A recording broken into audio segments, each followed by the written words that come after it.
But I want to just simply thank you all for coming. You obviously are big supporters of mine or you wouldn't be here. So,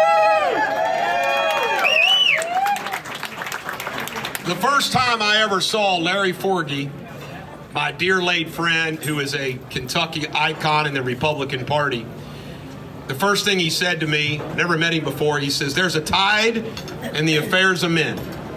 And he went on and did that very eloquent quote from Shakespeare.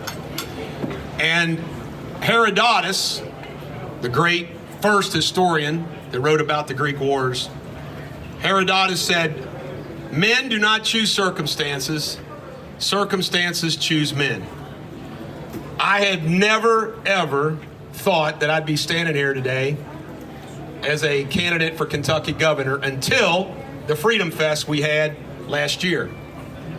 And at the Freedom Fest, 8,000 people showed up, every one of them angry about where the country is headed, where the country's been going.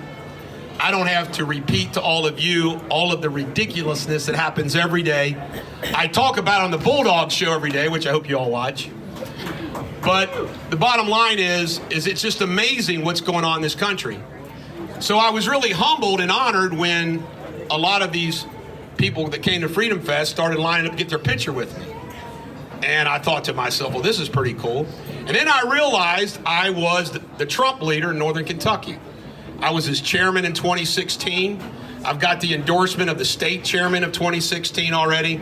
I got my picture taken with him. I went down and had dinner with him, and this is a funny story.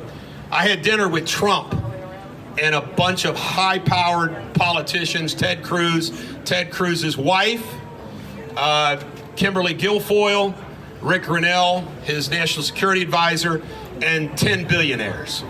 And there was me. And Trump was explaining, by the way, Trump is running in 2024. So he kept asking people for questions, and everybody was answering questions, asking questions, and then he said, "Anybody got any more questions?" And I said, "I got a question."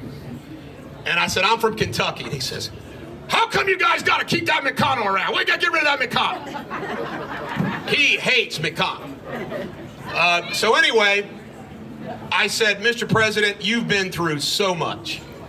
You've been through hell. You saved this country when you were elected in 2016. And you've been through hell. And I made a few statements, and then I said, Mr. President, my question is, are you willing to save this country again?" And all the billionaires, Ted Cruz and everybody in the room clapped. It was the only question that got clapped. I was so thrilled. Everybody's clapping about my question. And the president paused and he answered the question. And he said that the only thing that's keeping him from filing for re-election, some inside baseball, is election laws. If you file early, you have to comply with some things. But I want you all to know that Trump is clearly running for president. So then we started talking about McConnell, and he and I got in this dialogue so long, we were talking so much. Rick Grinnell, his national security advisor, who was to my left, goes, "Let somebody else talk." So that was pretty cool. I'm in that room with all those billionaires, and Mr. President and I got in a nice dialogue. It was fun. And then afterwards, this big, tall Texan, who's one of his finance chairmen, thanked me for the question. But it was a great experience. But anyway, if I were any of you in this room, what I want to just share with you all tonight is this. Why am I running? I'm running because I decided more people like me, non-career politicians, need to step up the plate and run. And if a truck driver can beat the Senate Majority Leader in New Jersey, the Bulldog can be elected governor of Kentucky. And I love truck drivers. The other thing is, can I win? So here's what I've decided. First off, I check all the boxes that you're interested in. First Amendment, Second Amendment, pro-life, you go down the list. The only box that I'm adding to my platform is there needs to be massive legal reform in this state as well. The other thing is that I think I can get the Trump endorsement, and I think that I can be the Trump candidate. I hired Corey Lewandowski, who talks to Trump every day. Corey Lewandowski thinks I can win this race. Woo! Yes.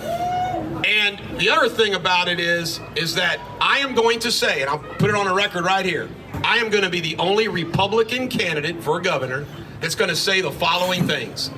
McConnell should not be Senate minority or majority leader. January 6th is a much to do about nothing. And they weaponize COVID. I'm going to be the only candidate that's going to say those four things. All the other Republican candidates are going to say, I'm for this, I'm for this. If you go look at some of these people, they don't say any of that kind of stuff.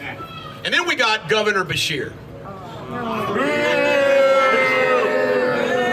Governor Beshear he treats us all like kindergartners. I call him Mr. Rogers. He's Mamby Pamby, Andy Pamby. I'm going to be like Trump. I'm going to give all my opponents nicknames. But what he did, the thing that bothers me the most is the lockdown. Trump's big issue was the wall. Big issue with me is these lockdowns. But not only that, the education. I'm going to be right with all of you on this education issue. All of it. I'm going to be there fighting for the kids and the parents versus the teachers. The other thing I want to just share with you, a few things, is this. There's some other things that are going to happen which I think are going to help elect me governor. I am truly, genuinely, every single day fighting for the little guy in this state. I can connect with the average Joe and Jane Kentucky voter like none of these people by being myself. There's a book coming out on June 14th, and it's called The Butcher of Pakistan. And it's a book that tells the saga of the last 10 years, this incredible legal battle that we've waged against corporate health care, corrupt Ohio legal system, and the Kentucky Bar Association. And I'm telling you, anything that you hear out there about me, when this book comes out and it hits, it's going to blow this country away. It's going to get national news, and everybody's going to say, that's the guy I want fighting for Kentucky. Nobody will outwork me. Nobody will outcare. Nobody will outthink. Nobody will have more passion. Nobody will give a damn more than me. And I think I can sell myself across this state to both Republican and even Democrat conservative voters. And that's what my game plan is. Now, I want to make sure, now that I've said those things, I want to get out my list because there's some things I don't want to forget. I'm not a career politician. I know I've got the talent to be governor. If you look at my background and my biography on DetersForGovernor.com, I've been involved in businesses that were successful. I've been involved in businesses that were unsuccessful. Bulldog's Roadhouse, I'm a failed restaurateur. I've been involved in law. I've been involved in the media. Willie's back up for 5 years. I know how to communicate. I've been in politics. I'll put my Republican credentials up against anybody. I was 24 years old when I became chairman of the Kenton County Republican Party. I helped elect a lot of Republicans. I believe in the three pillars: God, the Constitution, the Bill of Rights, and capitalism. And I'll fight and defend every one of them till the day I die.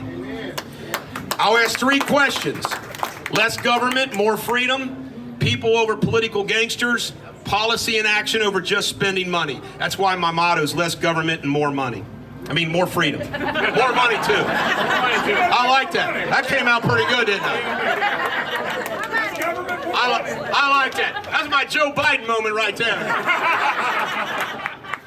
You gotta sniff somebody. Anyway, I'm ready for this. I'm ready for anything they throw at me because they're going to come hard at me, and I'm going to be ready. I need all of you to just help us organize, spread the word. I met April here tonight, and I met Hilda here, and Hilda's from Boone County, and she says, I watch all your videos. I share them with all my friends in Campbell County. She has relatives down in Lexington. Folks, we start with this group right here tonight. And if every one of you just spread the word, share the Deters for Governor video that's about 10 minutes long, share Deters for Governor Kentucky, just share it and just spread the word one by one, we will win this primary. There's no question about it. And if I win the primary, I'm going to be governor. Let me tell you something else, and I'll say this publicly anywhere in the state that I go. By the way, my mom is from Harlan County, so I got mountain blood in me. I'm looking forward to campaigning all across the state, but particularly in the mountains. I think I can sell myself down in the old mountains. But I want you to know that I'm not moving to Frankfort. I'm going to live in the same damn house I live in right now. Northern Kentucky will have, for the first time since, what's his name, Goebbels?